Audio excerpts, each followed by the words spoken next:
were there any moments for you while traveling that you kind of view your life as before and after because they were just so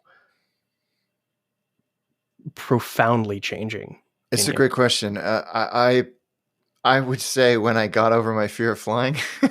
My guest today is Alex Hunter. Alex is the host of Attaché, an award-winning travel show that, quote, gets you in, out, and around some of the world's greatest cities. The show, which you can watch on YouTube, focuses on culture, etiquette, food tips, transportation, and more. It is, by far, one of the best travel series I've ever stumbled across on YouTube, and honestly, has proven far more relevant to my interests and way of traveling than most professional network or cable TV travel shows. I haven't been subtle about how much Anthony Bourdain has influenced me, but I would be lying if I said Alex didn't make a lasting impression on how I approach travel and the way I interact with the world as well. In fact, the intro to my weekly radio show on WHUP, Global Garage, was directly inspired by Attaché. In addition to Attaché, Alex has published an accompanying book. He also travels around the world as a keynote speaker and hosts his own aviation and travel podcast called Layovers. Alex was also a part of the team that launched Virgin America. What song reminds Alex of home? We're about to find out. Let's make a mixtape.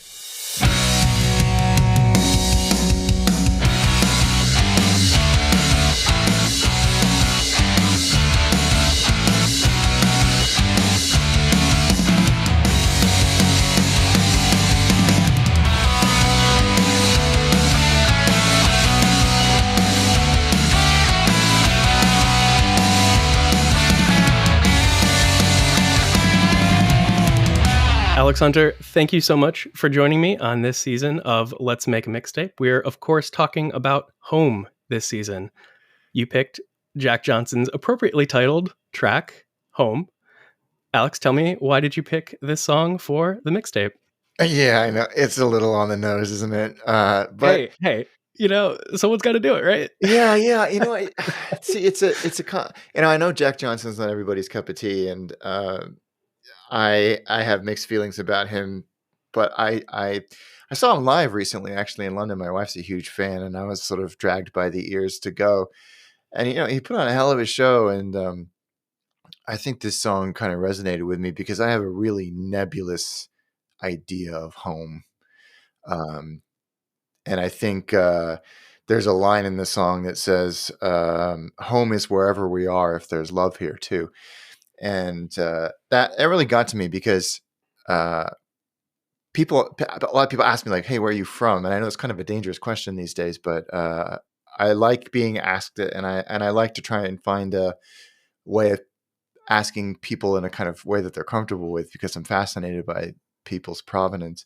But I grew up all over. I'm the son of immigrants. I'm an immigrant myself. I'm a nomad and an expat. So home is it's not a place. There's no place I can say, well, that's obviously home to me. And that's kind of an isolating feeling sometimes. When most people, is that fair? Yeah, I would say most people have like oh, well, my hometown is X. And my parents grew up there, or I grew up there, and it's kind of when I say I'm going home for the holidays, that's where I'm going. But I've never had a place where that has been that's been physically home for me. I was born in Virginia, but grew up in California. Moved to Hong Kong when I was 10. But my parents were British, so I always felt like a little bit of an outsider. I went to boarding school. I went back. I bounced all over the world, and I've never really had that sense of like the physical sense of home. But then, it just happens. Home feels like where I'm happy, and where my, now it's like where it doesn't. I could live on the dark side of the moon, but if my kids were there, well, that's home. That's home. It's wherever they are, and I thought that song kind of nailed that sentiment of it doesn't really matter what the physical place is, or if it's a mansion or just a small apartment it doesn't really matter. It doesn't really matter. It's who's there and how it feels that I appreciated about that song. I feel like it was a very apt pick. So, I mean, tell me about your childhood all over the place. What was that like? I mean, as a kid dealing with the concept of home, and moving around? Yeah, it was not something well, actually, I was going to say it's not something I'd ever been prepped for, but that's just nonsense because my, like I said, my parents are British, but the first 10 years of my life, all I really knew was suburban California. But then every summer we would go to England to see my grandparents who live in a 450-year-old house in the middle of nowhere, like with all their own rituals and traditions, and to like a little California kid, I'm like, this is just weird as hell. I love it, but it's so freaking weird. So having that contrast, and then uh, when I was 10, my dad was like, "Hey, I've been offered a job in Hong Kong," and my brothers and I were like, "Absolutely not." No freaking no. It's little league season. I'm going for the home run. No, no way. And my dad's like, "What if I buy you a Nintendo?" I'm like, "Oh, let's start packing up the house right now."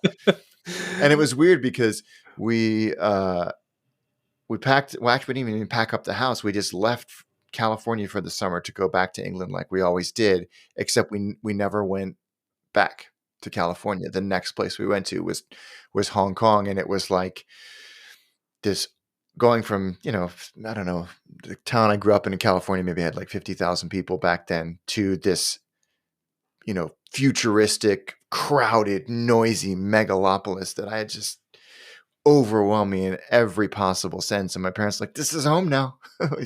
Get used to it. And a And I, completely polar oh experience. my God, yeah. I'm assume. I mean, watching your the second video that you did on Hong Oh Kong, yeah, yeah. talking about your The the everything was different. I couldn't even read the languages. I couldn't read the any of that. I don't know what they expected me to feel, um, but it was humbling. It was humbling in a good way to have that. Like, you don't look like anybody. You're the minority there. You have to adapt.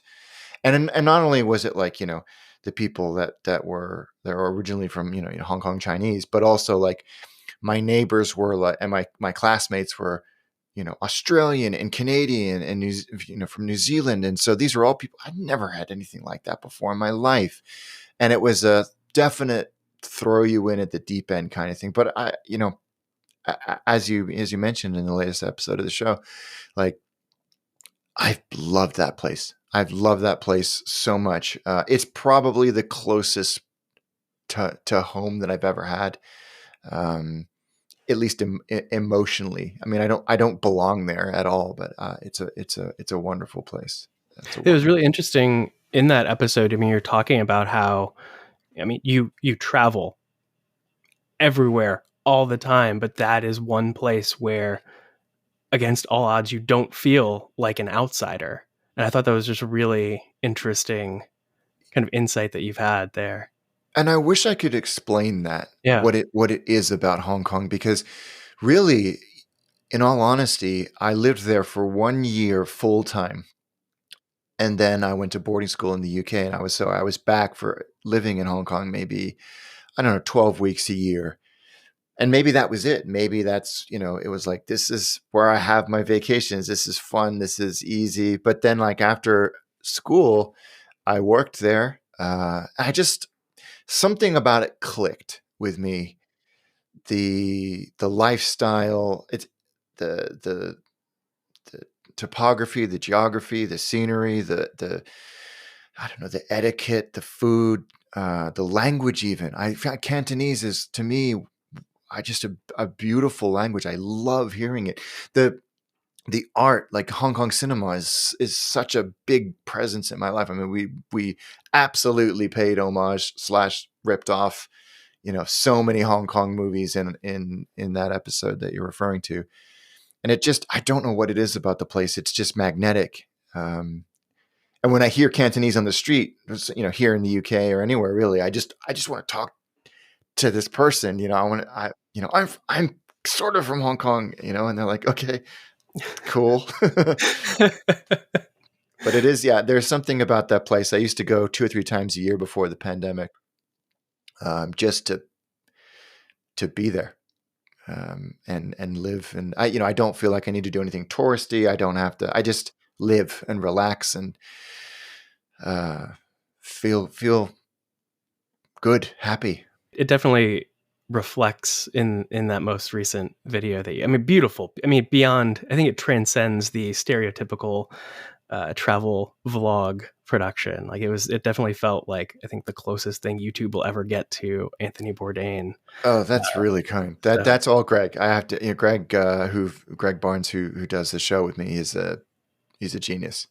yeah, yeah. I mean, amazing videographer. I think done a few music videos. Yeah. He's done a That's cool. lot of music videos. He's a gifted filmmaker. Gifted makes Yeah, it sound like he was just born with the talent. He's worked hard to hone his craft to be an yeah. incredible filmmaker. Yeah.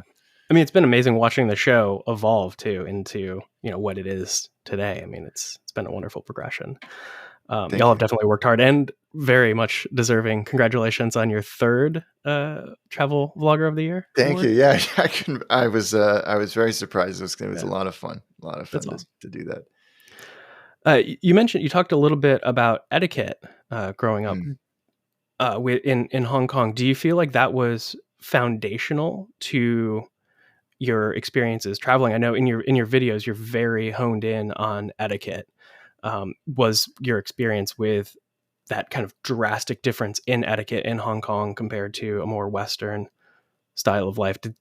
Was that foundational in that sense? That's a great question. I would say so. My dad worked for a Hong Kong-based company in California, and every now and then he would bring me to a dinner or something. Almost invariably at one of San Francisco's phenomenal Chinese restaurants, and I probably, in fact, now that I have 3 kids, I can say without a shadow of a doubt, told me these things so I didn't embarrass him. Uh, he taught me, like, do this, don't do this, and some of the food is going to be new to you, some of the smells, some of the way people eat. But that's fine. Just because we do it one way here doesn't mean everybody around the world does it the same. And when we moved there, there was still a lot of that. It's a very kind of social corporate world out there, and again, I would participate. And then as an adult, I participated in that. But I think, yeah, my parents definitely taught me that when in Rome, you abide by the emperor's etiquette, and I think that became really important to me as a traveler, and it's something I've instilled in my kids as well. Is I don't care if it's weird. I don't care if it's unusual. Uh, but that's how we do it. And, we want to be respectful as travelers, and at least try.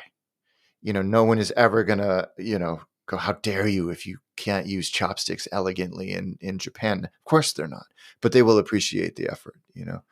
And I think, yeah, foundational is a lovely way of putting it. And I think maybe I over egg it slightly in some of the episodes, but I think it is important because now more than ever, you see influencer jerks like myself, making making massive social faux pas, and Oh and yeah. making people around them uncomfortable. I don't think that that's excusable, really.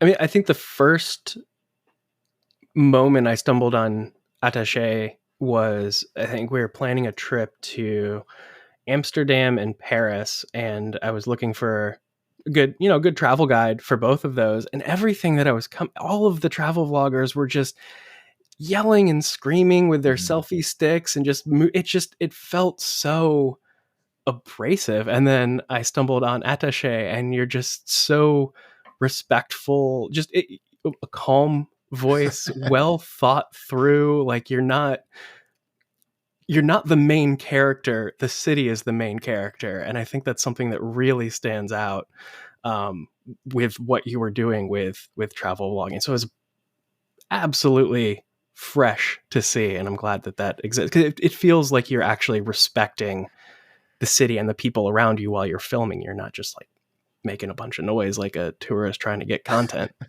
Well, I mean, that's incredibly kind of you to say. I'm also 45 years old. No one wants to see me. No one wants to see me at all. They want to see the city. The city is Yeah. invariably going to be more attractive than me. So it's the philosophy we've had from the beginning, is that there are some great content creators out there who I want to see them as much as whatever it is they're doing. But I mean, the genesis of the show was an app that I was building for myself. Really? Okay. Yeah, because I still to this day I travel a lot and I give speeches. And I was doing 50 or 60 of those a year, and I would end up, I don't know, in Tallinn, in Estonia, in the Love Talon. taxi. Oh, That's a great city, I just went there massively underrated. in December and just was blown away. It was Oh, beautiful. I was there what a on it was coincidence that I Christmas picked that. Day. Oh, Yeah. really? Oh, it's work took me there, and I fell in love with it.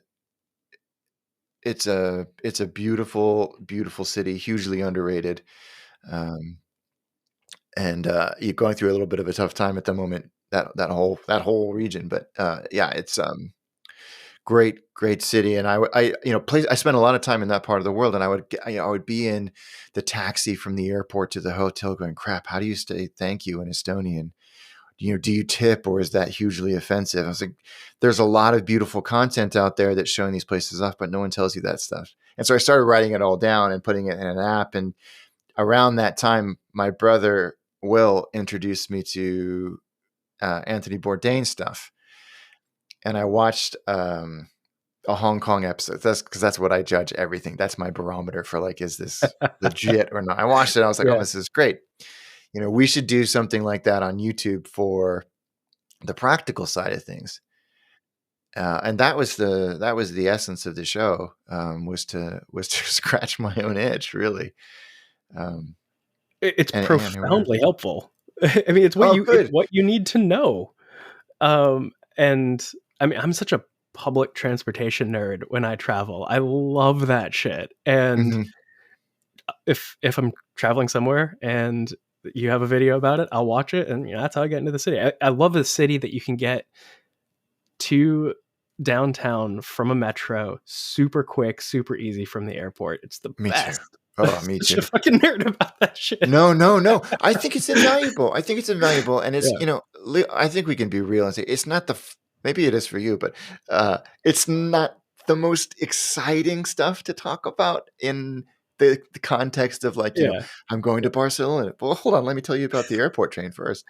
But it's valuable, and my goal with the show has always been to help people unlock a city on Yeah. their own terms, because Yes. Yeah. Yeah. if you try and cover everything a city can offer or a destination can offer, you're always going to disappoint somebody.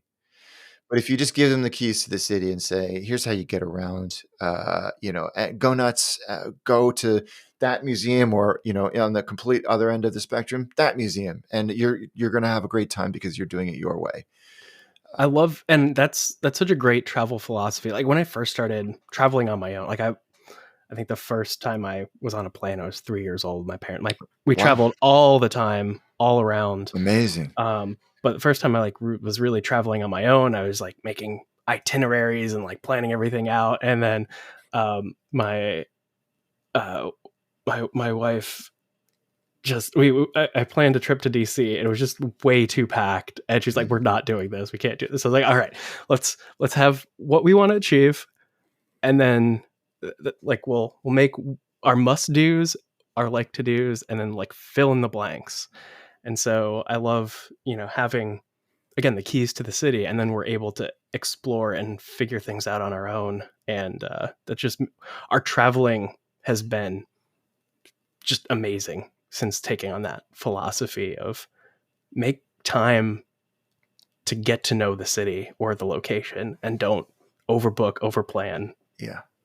It's just, I mean, what a joy that you've been able to find somebody who you travel well with. I think that is so rare, and so, especially if you love travel, and have been traveling as much as you have. It's extraordinary to me how ritualistic we become in our own travel kind of protocol. And it makes no sense. It's, it makes, I mean, it's absolutely, you know, makes sense to us as individuals, but then you try and explain it to somebody about why you do certain things in certain ways. And they're like, Dad, what? But finding somebody who you kind of interlock with, or at least compliment in your travel styles, I mean, that is priceless to be able Or to who do will that. agree to me to go to something that could be completely insane. Like we went to Berlin in May of last year for a music festival, and we're filling in some time around that, and I found this place. It's an art collective, and they have this animatronic, very industrial horror comedy production called Monster Cabinet, and it's like Oh, these. yeah. Have you been? Have you heard it? I haven't been, but I've heard of it. Yeah. It must have been the most Berlin. It was our first night in Berlin, and we went, and it must have been the most Berlin thing that I think I could have done. It was just so wholesomely weird and wholesomely representative of just that city. And it was like, you can't. Like, I don't know. I just like I would not sacrifice that moment in my trip to Berlin for anything. It was just perfect. I love that. I love that. I think that type of thing, that type of risk taking, that type of, and I think you're right. What you said a moment ago about having the flexibility of itinerary. I think a rigid itinerary is the death of travel, because it removes the chance for spontaneity, and spontaneity is where those moments that you'll never forget often occur.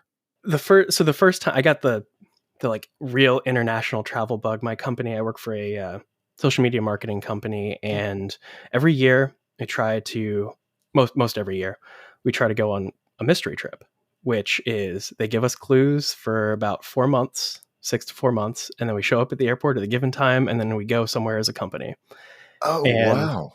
yeah, it's an incredible perk. And one year we went to Paris, and it was my first time going back to Europe since I was a kid. We went to Germany, um, and Paris, and I the first night was weird, jet lagged, kind of.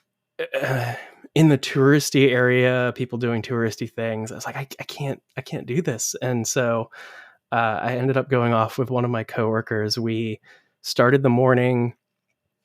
We went to a coffee place that is run by an expat, um, a British expat. Uh, Amazing coffee place, Lostic. I think one of the best places you can find an iced coffee, but seems to have had like this really community built, especially around other expats.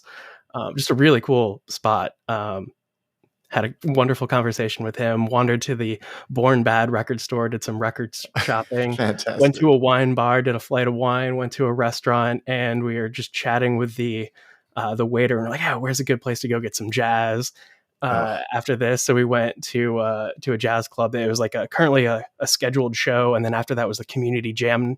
So we got in for the community jam, and we're sitting next to this amazing. woman who she's from Martinique, and she busted out some purse hooch, some Martinique liquor. And she was just like, here, have some. And we were like, yeah, sure. And I was like a few absinthe sazeracs deep, and then she jumps up and goes and sings, and it was just Oh, man. those you can't plan for those There's no moments. way. There's no Exactly. way. And Yeah. if you have a rigid itinerary, Yeah. you remove all possibility for those moments to happen.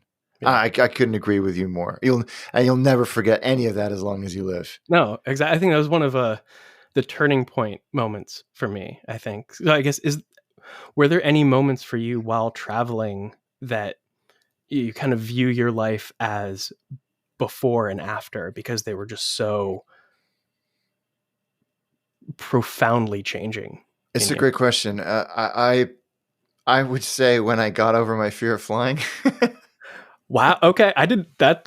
Okay. Cause you come from a family of, uh, Royal Air Force, correct? And then Yeah, you've been around yeah. planes. You've been, yeah. Okay. So Yeah. I guess tell me Uh, a little bit about that then. I was I had well, how do I tell this story in a quick way?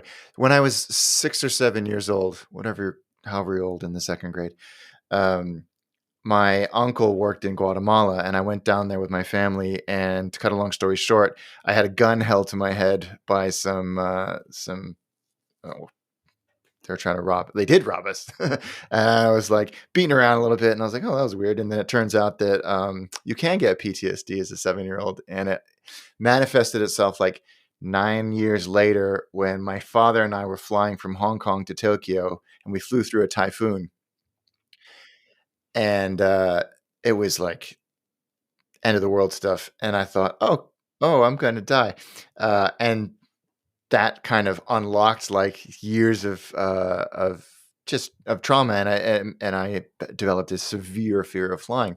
The irony, the cruel irony, is that not only was I then and still remain a absolute turbo aviation dork, like you cannot get much worse. I mean, that's a window from a 747 behind me. I was also a recreational pilot. So I flew happily by myself, but flying, and it took a long time. And then when I started, I was part of the team that founded Virgin America, the airline. And I thought, you know what, I'm going to be able to fly around the U.S. for free whenever I want. I need to sort this out. So I did. Um, and from then on, like being free of any worry and just being able to focus exclusively on where I was going and then where I was, and not having to look at the calendar and go 3 more days, 2 more days, 1 more day until I'm back in hell. So that was pretty significant, I think, in unlocking the world for me, really. Yeah, I mean, clearly, because you've been all over. Yeah, And yeah, and it was something I was proud of myself, frankly, for overcoming. yeah, that's huge. Yeah, yeah, and I admire anybody who takes any kind of step towards overcoming phobia, whatever it might be. So it was that for me was then like, oh, this is I can reacquaint myself with the world, and I haven't stopped. And you're helping acquaint others we're with. yeah, we're certainly Yeah, trying. We're certainly yeah, trying yeah. as best we can. Tying it a little bit back to home, do you feel like, I mean, we've talked that home is that it's not a place, it's an idea, Mhm. happiness. Do you feel like you are at home while you are traveling? That okay, man, you're nailing these questions. I think it depends on where I am. I never feel further away from home when I'm without my kids. And I think that it took a while to kind of detach from that and go, look, you are away from them. They're in good hands. So just enjoy where you are. Enjoy where you are, or bring them with you, which I started doing from when they were very young. And then it depends on where I am and what my responsibilities and obligations are while I'm there. But I am not good at not doing anything, and it's something I'm really like. I just went like 3 or 4 weeks ago. I went into the desert in the UAE just to do that. Like I didn't tack it on to the end of a work trip or a filming trip, or you know I went by myself, and I just wanted to see what would happen. What And I how'd it go just for you? like just oh, it was amazing. It was Yeah. amazing. It's a place I'm very familiar with, and so I didn't feel the need to go off and do all of the things that one is supposed to do in a new country. It was somewhere I felt so familiar and so comfortable and so relaxed that I could just like be, um, and just go and eat at casual places, and do whatever I wanted to do, and that felt truly relaxing for the first time in a long time. So I did I feel at home? Probably not. No, um, but I did feel like relaxed and able to kind of recharge a little bit. I get that. When I'm traveling, I feel like I want to get as much in Mm, as I can, and I feel like I'm constantly moving, constantly going. Again, I can't not do things, yeah. so it's hard to really get in that mindset of just It's a little being. bit of a curse, I think, Yeah, yeah, especially if it's somewhere where you're like, I'm not sure if I'm going to make it back here yeah, anytime yeah, soon. You want to be yeah, like, but I think there's so much. I've forced myself quite a few years ago to just, you know, not live like a local because that sounds, a trite, but, just go to a coffee shop and, exactly like what you were describing with your Paris trip, where you're just sort of, you're seeing where the wind takes you. You start in a coffee shop and, you watch the people come and go and you go, oh, that's a different ritual here. That's fascinating. Or this coffee's amazing. And then maybe you start, strike up a conversation, or you walk past something and go, that looks interesting, or that smells amazing, or whatever it is. And you just sort of float through the desk, wherever you might be. I, I think when that happens, exactly like you described with Paris, it's very rare, but it's incredibly powerful. And I think that's when I feel like I don't belong here. I don't live here, but I feel strangely in the flow of the city that I'm in. yeah. We went to London for the first time in May before we went to Berlin, and I I wasn't sure about London. I was like, maybe it's gonna be too much like New York. 'Cause I'm not a big fan of New York. I like visiting, but I don't know.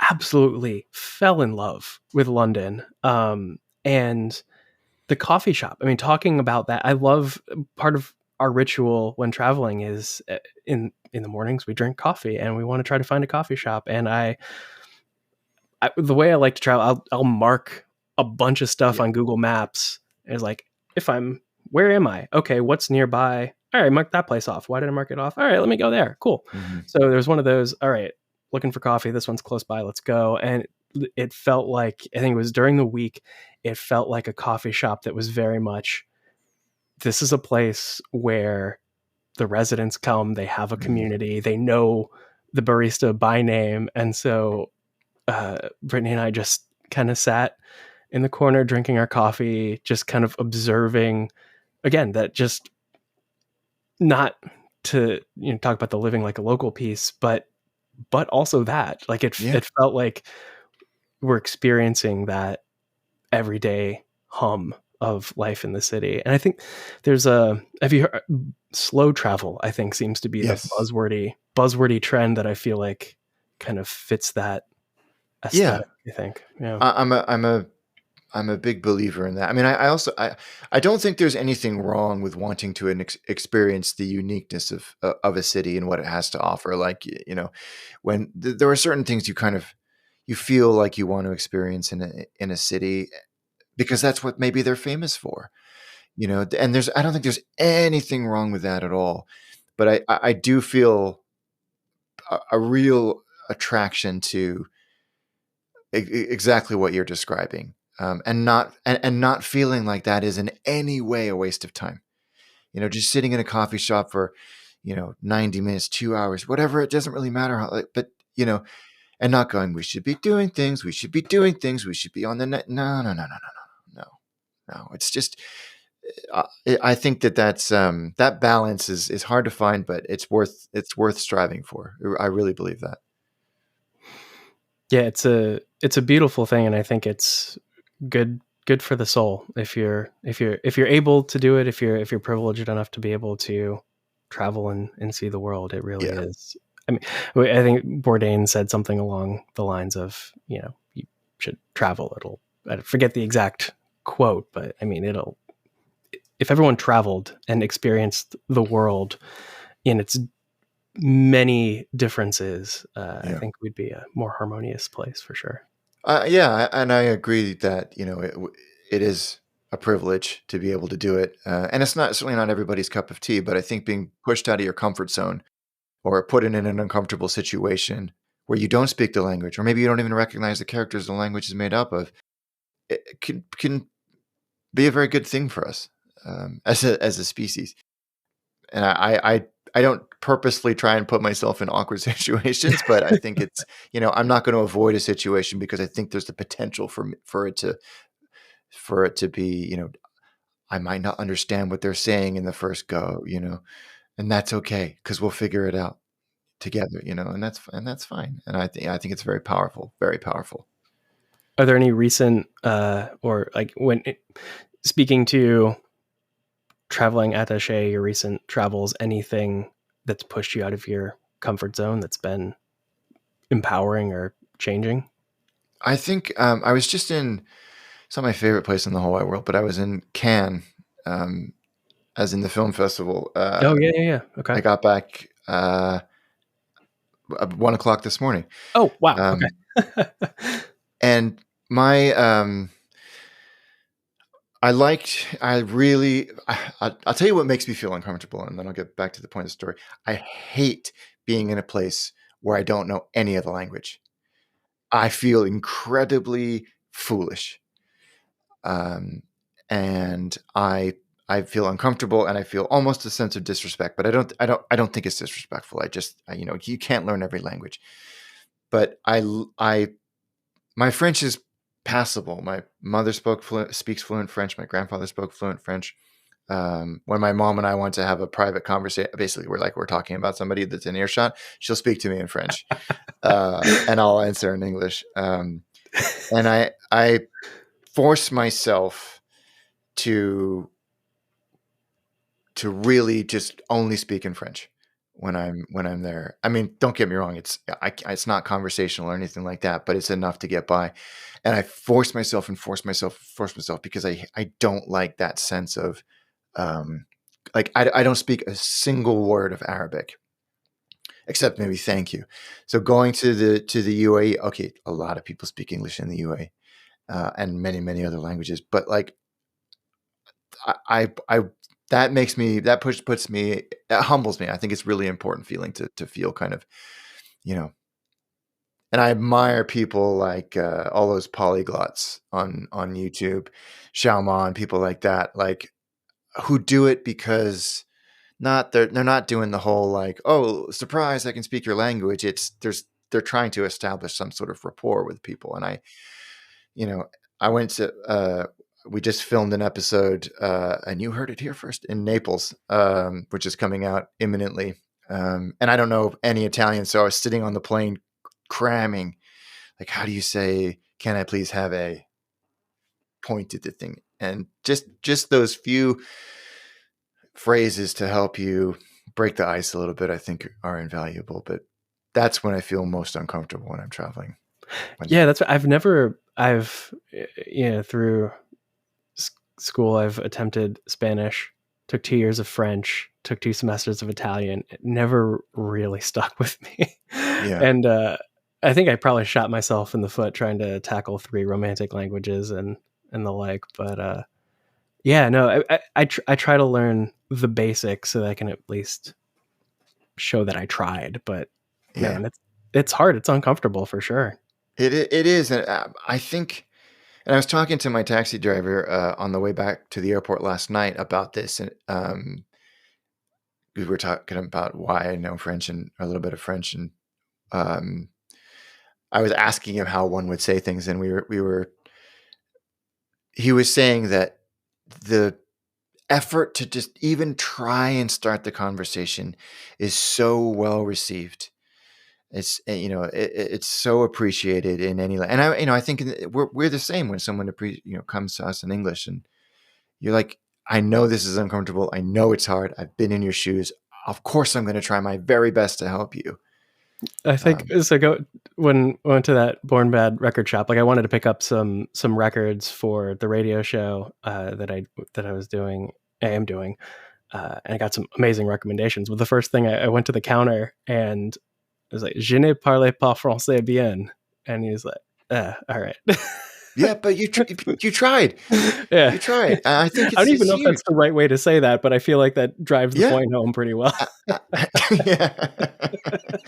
And my wife and I spent 2 weeks in Japan last summer, and one of her best friends is Japanese, and I said by the end of the trip I had invented a new Japanese word, which was a combination of "I'm so sorry" and "excuse me" kind of mashed into one sound that I would just say constantly as I moved through Japan, because I was like, I'm this bumbling, foreigner trying to get through this wonderful country without making a fool of myself or embarrassing anybody. Yeah. Oh, I think I have sometimes the awkward moment where I was in Portugal, and so I was greeting in very light what I thought was bad Portuguese, but apparently it was enough to think that I was a native speaker because they kept trying to speak in Portuguese. I'm out. I'm tapping out. I can't. That's a I'm sorry. huge compliment, though, right? I mean, Yeah. you've established the accent and the confidence for them to assume, oh, he's one of us. Or at least they were flattering to make me think that I was. No, I think I would take that as a huge compliment. Yeah, but it's still kind of awkward. Like, oh, sorry, gotta bow out. Oh man. All right, I gotta ask, because you have been, and this is getting drastically off topic. Well, it's on topic enough. Some of the most amazing food that I've had while traveling was thanks to your recommendations. Capsalon, holy shit, life changing. I would buy a ticket to Amsterdam to go and eat Capsalon and fly right back. That is absolute one of the best things I've ever eaten. The pastiche place that you recommended, starts with an M. We tried a bunch when we were in Lisbon, and by far that one the best. Those savory donuts in Helsinki with the meat Oh yeah, filling. yeah, yeah. Oh my god! And there's a holiday market, like an offshoot of the Christmas market, down in the, I guess, main harbor drag Oh there. yeah, And there yeah. was a little tent and a woman selling them, and they're hot. It was just like the perfect thing for a kind of a wet, cold night. Amazing. So what is it? Do you have any favorite dishes or any food that just absolutely blew your mind, that you're just like, I would Oh, travel okay. to a place just for that and nothing else? Like That is I could go to a place and I could leave after having that and feel fulfilled. that is such a difficult question to answer. The one that immediately springs to mind, because it actually influenced my behavior.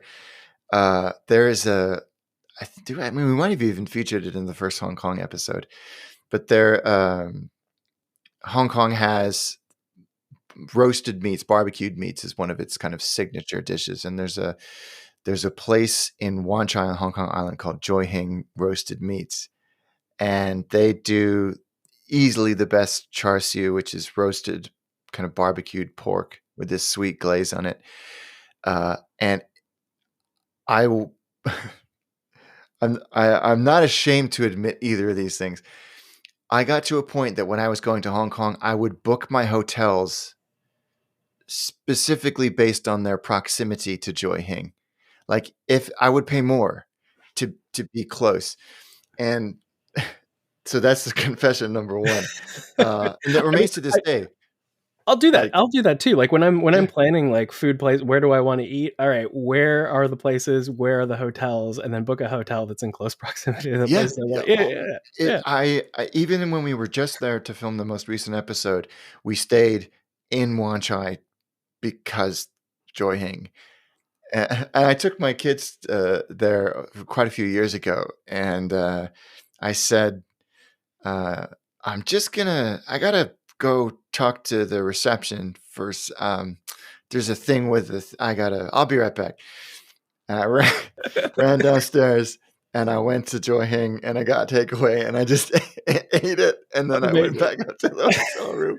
That's when you know you've got a problem, but that's the food that, like, I would, fly to Hong Kong just to have Love that it. wonderful char siu at Joy Hing.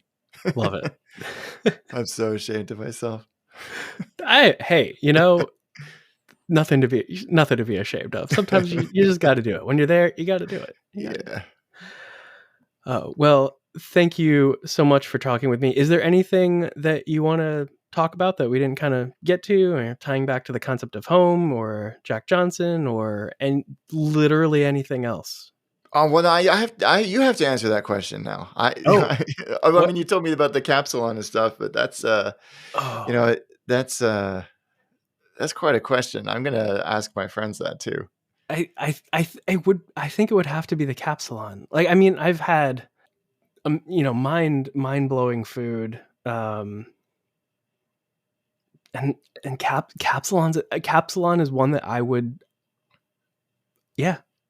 Also, the Dutch know how to snack. Holy Yeah. crap! Like Phoebos. I think you talked about Phoebo in yours. I think just amazing snack food. Why is there not a Phoebo in every university? I have never, yes, and oh my god, I've never understood why we don't have the Phoebo kind of, what are they called, automats, that kind of hot food vending machine systems, and I also don't understand why we don't have the kind of Japanese convenience store density A and quality B, like the food that you get irrespective of brand in the Japanese convenience stores. It's not an exaggeration. It's not a myth. It's 100% real. Like when my wife and I were there last year in Tokyo, uh, our hotel was on top of a Lawson, which is one of the big chains of, and like she was like, I don't want to eat convenience. She's from California, and so she's thinking like, American 7-Eleven, like dirty water hot dogs. I'm like, no, just trust me. And then by the end of the trip, she couldn't walk past one without ducking in and grabbing something, out of A, deliciousness, and B, morbid curiosity. So yeah, those two things I think would make the world a better place, as you say. Yeah. Oh, for sure. Oh man, I'm getting hungry now. Just in Yes, thinking about that likewise. question. I have fond memories of the hot dog in Copenhagen. At the Oh yeah, place. Oh my, yeah, incredible. dope. Is it called? Isn't it dope? Yeah, yep, yeah, yeah, yeah, Something like, yeah, yeah, yeah. yeah, yeah, Yeah, yeah. my wife travels a lot by herself. She moved here on like 2.5 years ago, and she's been to 23 countries.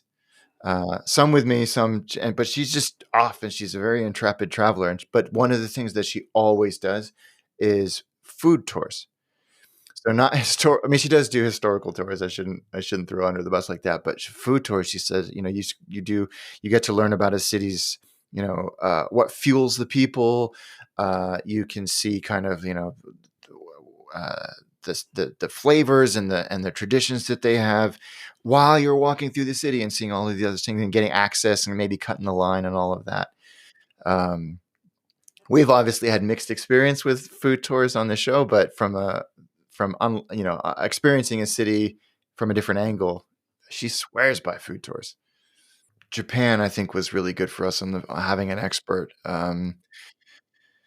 Not just from maybe from an etiquette thing, but also from I don't know what the hell that is. And it smells amazing. I'd love to ask, can you help? We've done a lot in Japan where we've leaned heavily on food experts to and discovered some of our favorite dishes of all time there. Yeah, yeah. It's a really good way to, yeah, as you said, get to know kind of that flow. I also like one thing.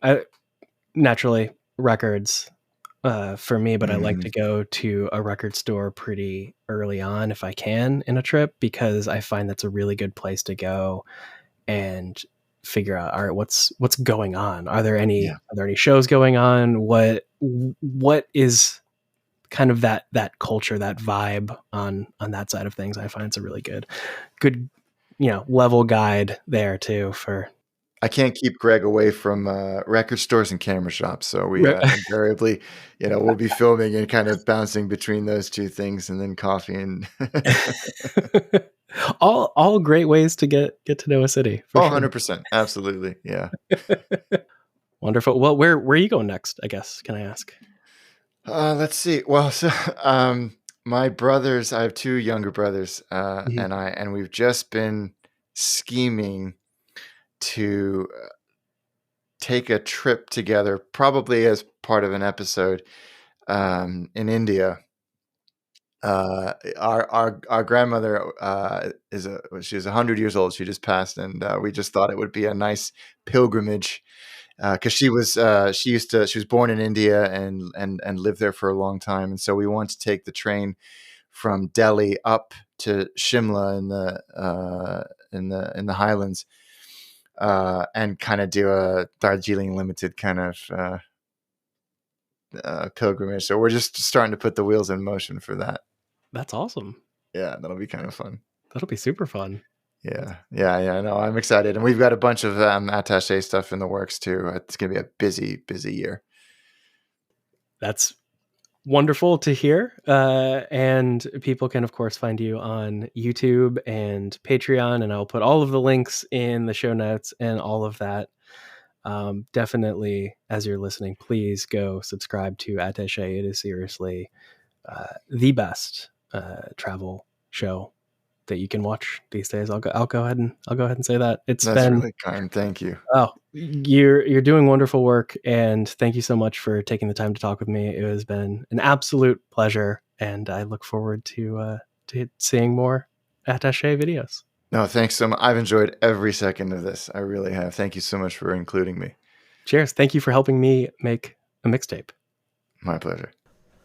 Most of my guests on the show are musicians, and I usually play one of their songs at the end so you can hear a bit of what they sound like in action. I don't have a song of Alex's to play for you, since he doesn't have any musical recordings, at least that I'm aware of. We didn't talk about whether or not he's ever been in a band. But I don't have a song to share with you today. But instead, I think that the introduction to the Hong Kong episode that we talked about during the show provides a perfect sample of the tone and reverence that Attaché offers. I'll embed the entire episode in the show transcript at letsmixtape.com, or just go and subscribe to Attaché on YouTube and watch it there, and then watch another episode, and then another episode, until you will watch all of the episodes.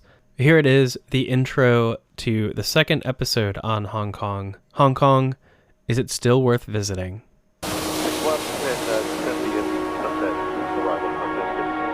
35 years ago, I stepped onto the sweltering tarmac at Kai Tak Airport in August 1989, a confused and bleary-eyed kid from suburban California. One glance around, and I knew I wasn't in Kansas anymore. The heat and humidity were overpowering. The buildings were looming immense and everywhere.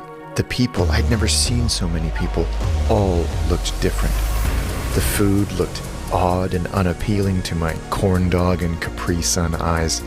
The writing was unintelligible, the language a sing-song of nonsense noises to this naive and sheltered kid.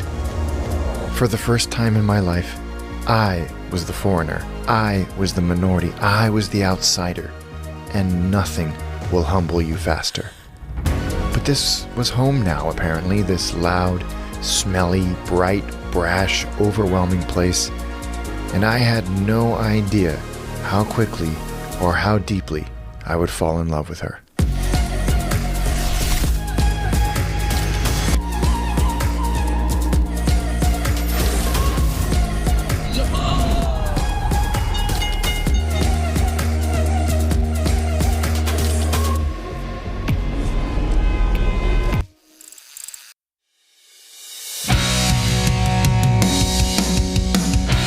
Thanks to Alex for joining me for this episode, and thanks to you for listening. If you enjoyed what you heard today, be sure to feed the algorithm gods by rating and subscribing so that more people can find the show. Recording and editing was all me, but the intro music is courtesy of Scotty Sandwich. Next week, I'm excited to welcome to the podcast Enna Williams of Bibio Sound Machine.